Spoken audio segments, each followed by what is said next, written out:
Can you learn a language using just an app? My name is Alicia, and I was recently asked this question by a native English speaker studying a different language, and I thought this would be a wonderful topic to have on our live stream. So let's talk about this. In this video, I'm going to talk about what an app is for and what we can do with apps. I'm going to talk about how you can use apps to help you, of course, learn a language and give you some ideas for ways that you can work on all parts of your language learning with an app. So I hope that this is helpful for those of you who use apps in your language studies. So as you join, please make sure to hit the like button and share this video so that other people can find today's lesson. That would be very, very cool. So while we wait, I have two super quick announcements. If you did not know, if you have never heard me say it somehow, amazingly, our team has an app. And we have for you, you can find our app, the Innovative Language Learning app for EnglishClass101.com. You can find this from the link below the video if you're watching on YouTube or above the video if you're watching on Facebook. So you can find this on the Apple App Store. You can find this for Android. So check it out. If you want to download this, it is a free app. So go get that if you want to use our app. So you can find all of the details about what you will get with the app on this page. So check the link below or above the video to find all of this information. So you'll find a bunch of details here. And I'm going to talk about some things that will, I hope, help you today too. So this is announcement number one. Announcement number two, if you have questions for me, great, but send them to me on the official question submission page, which is at EnglishClass101.com/ask-Alicia. That is for this series, the Ask Alicia series, where you send me your questions, I read them, and I choose some of them to answer. So if you have a question, don't put it in a YouTube comment or a Facebook comment or an Instagram DM because there are too many and I cannot read them all. So please send them to me and I might include you in the series. That's pretty cool, right? So do that. The link is in the YouTube description. Is everything okay? It looks like everything is okay. So, YouTube, are you here? Hello, YouTube. It looks like YouTube is here. Welcome, everybody. Facebook, are you here? Facebook, I'll come for you too. Let's see, who's in YouTube today? William, what's up? Sabine from Kerala, what's up? Lucky, hi. Ali from Detroit, what's up? Ivan, hey. Mari Cruz from Costa Rica, what's up? Ivan from Managua? Does that mean Nicaragua? That's cool. Jorge, what's up? Minecraft, hi. Israel, what's up? Natalie, hello. Okay, cool. Facebook, I'm coming for you now. Facebook is here. We will begin in the comments.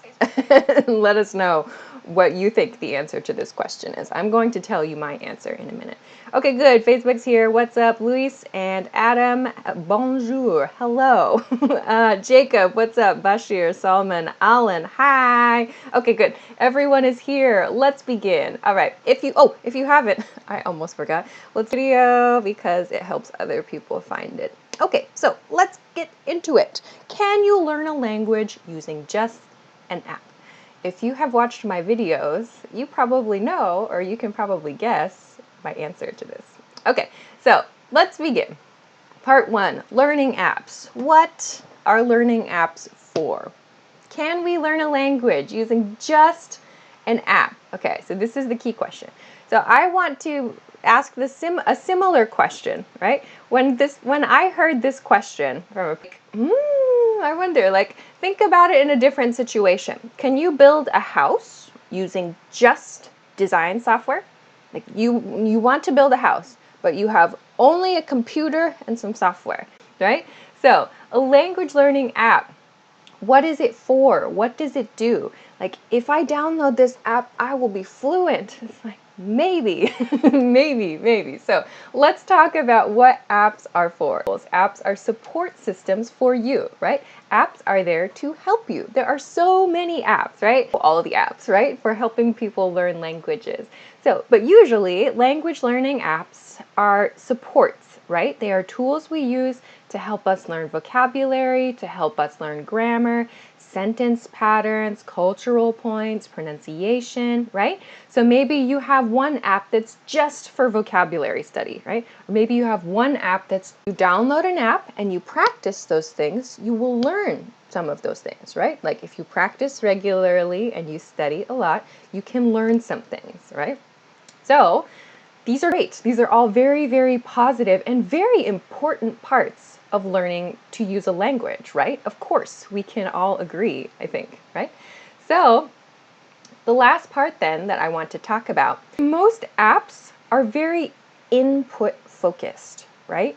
So input focused means that when we use the app, like when we use something on our phone, we are reading or we are listening to something, or you're watching a video right now, right? So you are getting lots of input. So the information is going into you, right?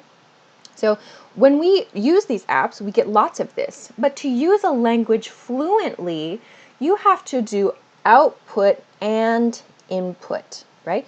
So for example, if you use a vocabulary, you have to choose. Like you have to choose which word is correct, maybe, depending on your app, right? So that's a lot of input, and you have a little bit of recall, right? So recall means you have to fluently, right? So going back to this question, when the person asked me this question, like my answer to this question is this one thing, right?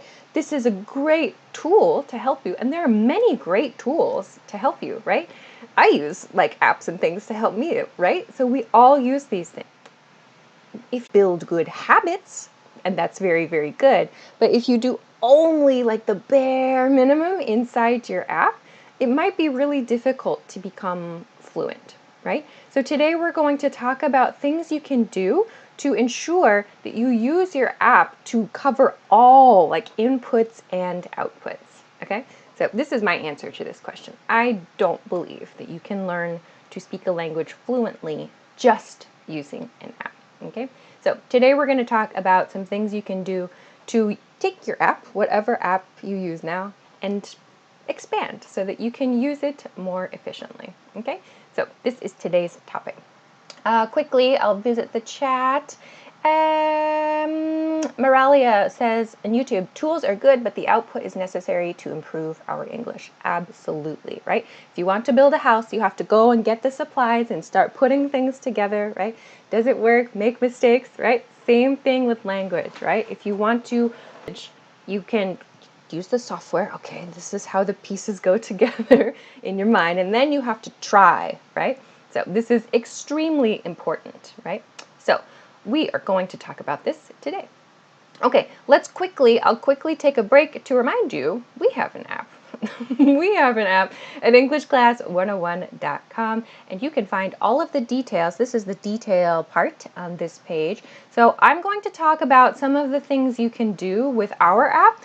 These might be different from other apps that you may use.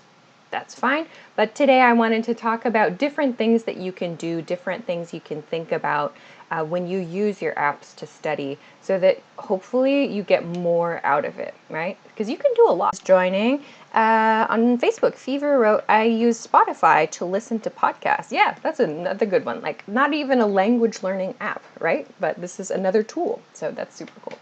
Okay, all right. Hello, Eric San Juan, one of our members on YouTube. What's up? Let's go to part 2. So in part 2 and part 3 today, I'm going to talk about how we can use apps and how we can use features in apps to work on inputs and output, right? And I wanted to do things that I hope you can use in many different types of apps. So I'm not going to talk today about just vocabulary study apps or just like a listening app. So I want to give tips that I hope you can use for many different types of apps, and you can use these for our apps too. Okay, so first about how you can use an app to work on your reading. From your comments over the years, it looks like lots of people want to like listen, maybe only, while they're doing the dishes or while they're folding the laundry, and that's great, okay? But you can also use this for reading practice. So read the example sentences. Look at it on your phone. Read the example sentence. So these are not in every app, I know, but these are some ideas for ways to use your app, right? So if you know like, I usually just listen, maybe you have an opportunity, same app for reading practice, right? These are super simple. You already have these tools, right? It's pretty cool. This last one, this is a tip I talk about sometimes, a personal favorite tip of mine.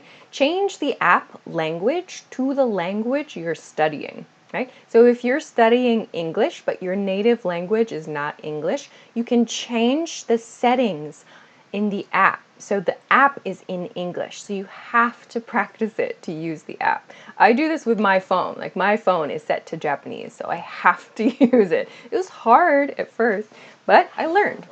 So this is one of my favorite tips. So you can get some extra reading practice this way. If you want to go, more up the challenge level, you can make your phone in English if you want to practice. This is one of my personal favorite tips. Okay, so these are some ways that you can get reading practice from your app, from the app you have now.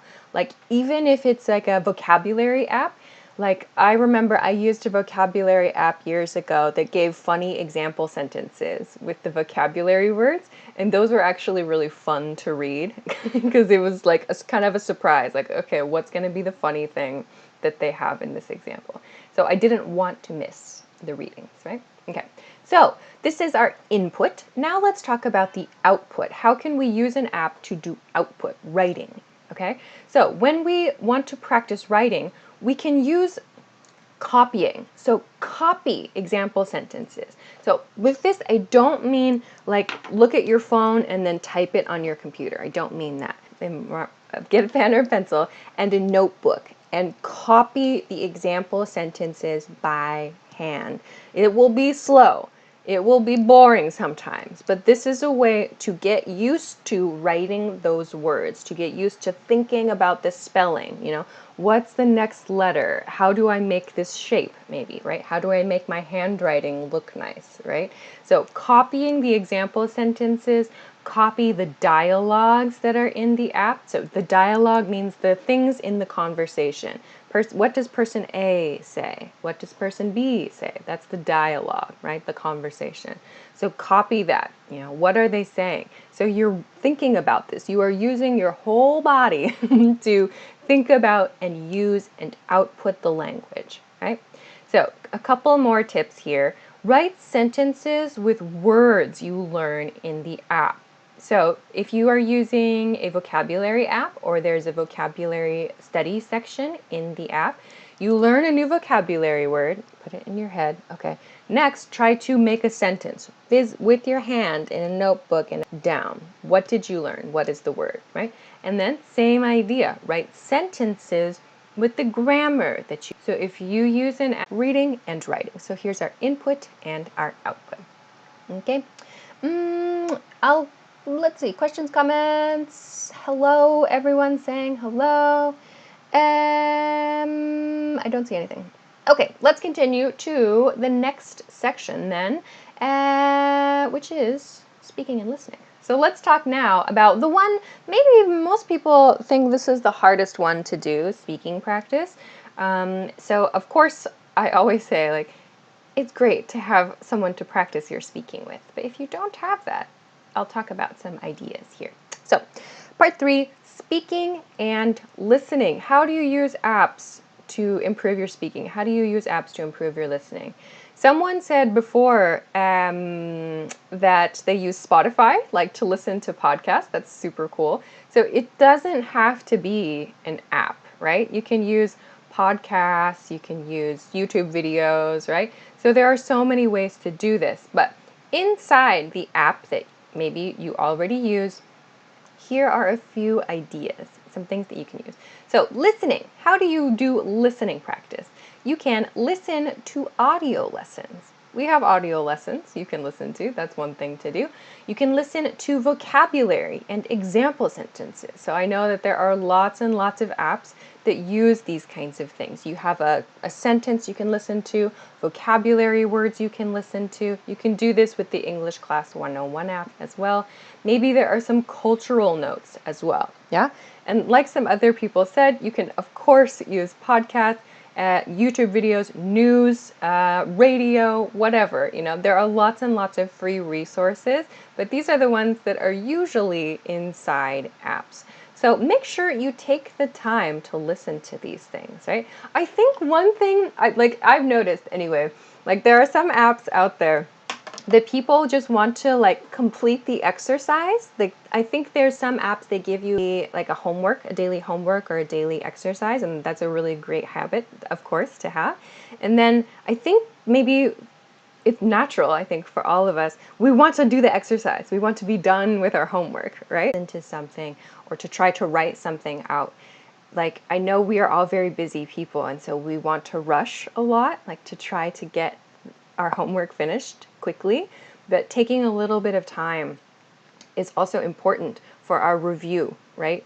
To understand the material a little bit better. So we all do this, but make sure you have a little time. So here are some ideas. You can repeat audio lessons out loud, right? So you listen to the audio lesson, you say the same thing. So you could do this quickly. This is called shadowing. You can read example sentences out loud. So when you learn a new example sentence, my point here, don't just listen to the example sentence. Listen to the example sentence and then say it yourself. The point of using the app is to learn to speak the language. Say it as well, right? Try to make it sound like the native speaker in the app, okay? Same thing with vocabulary words. When you learn the new vocabulary word, many apps have that, our app has this too. You can click a button in the app usually that will allow you can listen to the pronunciation of that word, and our app will let you can do that at a slower speed also. So you listen to that and then say it too, right? So don't skip that step of saying the new word, because you hear it sometimes, you go, okay, I understand that, and then you try to say it and you're like, that's hard to say, right? Sometimes you need a little practice with those words and you don't know until you try, right? So make sure you take the time to say those vocabulary words, the new ones, out loud, yeah? So read example sentences, read vocabulary words out loud. Here's one thing you can do with our app, which is you can record yourself speaking and compare it to a native speaker. There's a little microphone icon inside our app, so you can record your voice and listen to it and listen to the native speaker saying the line. So this will give you a good chance to practice. I know so many of you say, I hate my voice, I hate listening to my voice. I did too. Like when I started doing like YouTube videos, I was like, oh, that's what I sound like, right? But you get used to it, one. But two, you don't have to share them on the internet, right? So don't worry about that. Your recordings are just for your study. So you can listen to your voice and listen to the native speaker and go, oh no, my pronunciation doesn't match. And then you know what to work on, right? You can listen to it and go, okay, I need to fix that spot, and then you come back and try to record again, right? So this is a really, really helpful tool, because sometimes when we say the word, we feel like we're doing a good job, right? We're like, I'm really trying to say this word or this sentence correctly, but it comes out just a little bit weird, right? So this is a really helpful tool to use. Lastly, if you are a premium member at English Class 101, you have access to a teacher, Premium Plus members do. So you can use this, you can send audio files to your teacher there to get feedback on your pronunciation and to get feedback on your spoken language skills there. So make sure that you do that if you have that level of membership. That's another really good tool to use to make sure you get some speaking practice in the app. If you use a different app, maybe there is another kind of action that you can use to get some feedback on your language skills inside that app. So I'm not sure about other apps, but ours does have this, so you can check that out if you are one of our Premium Plus members. Super cool. Okay, so these are a few ideas, again, just inside apps that you can do. So like I said, if you are one of those kinds of people that just wants to open the app, do the homework, finish the day, maybe try to think about your goal, right? You want to use this app to study a language, right? To use the language fluently, right? So if you just get on once a day for 2 minutes, you take your opportunities to learn and use it, because it's fun. It's really cool when you finally get it, right? It's really, really exciting, yeah? So don't forget that. Okay, so that's it. I told you my answer to today's. I told you at the very beginning today what I thought. So my answer to this question, can you really learn a language using just an app? I think the answer to this question is no, but I think that apps are very, very good tools and support systems that you can use to level up and to help you learn more efficiently, right? So I know lots of you have different opinions on your favorite apps. That's totally fine. I know lots of you use ours. That's also totally fine and super, super cool. Thank you very much. But make sure that you remember these are tools and supports for you. You got to do the building work, right? You got to make sure that for today. That's super, super cool. Okay, let's see. I'm gonna quickly check the chat. Hello to everyone that is saying hello still. Usually one of my favorite tips is start with kids media. Don't be embarrassed about it. Kids media is really, really helpful, is a helpful place to start. Kids books, I did that, so there's no shame. Okay, other points? I don't see other points. So let's get Eastern Standard Time. That is New York City time. If you don't know your local time, please use your amazing Google skills to look it up. Something I have noticed with many learners over the years, it relates to like an input, output, and kind of a preparation or a lack of preparation, no preparation from the learner, right? So 3 ways to have better conversations. I'm going to talk about some things that you can do about that. Okay, so that is it for me for this week. Make sure if you have not checked it out, our team has an app that I will show you one more time. If you want to get the app, the Innovative Language Learning app from English or for English Class 101, you can find that from the link below the video if you're watching on YouTube or above the video if you're watching on Facebook. So check that out if you want to study with us and do all of the things I talked about today. That will hopefully help you. Okay, so I'll finish up there for today. So thank you so, so much for sending your examples or sending your questions today, rather. And thanks very much for joining me live. I hope you have a great day. I hope you have a great weekend. Come follow me on Instagram if you don't already. And I'll see you again next week for more good stuff. Thanks very much, everybody. See you